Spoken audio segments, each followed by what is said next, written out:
सुरितारा फैखोला फैखोलि मोनबारि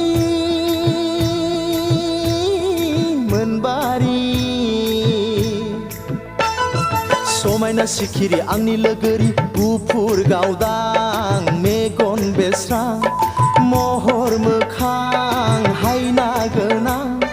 गुफुर गावदां मेगन बेस्रां महर मोखां हायना गोनां जिउनि अनजालि आंजों गुलि गुलि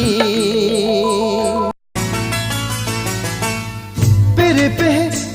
पेहे बेंफादानायजों गोमसारहोगोनलै आंनि गोथा जुलिखौ प्लामा प्लाम मोदान होफबगोन सना सनाजों आंनि गोदान जागोनखौ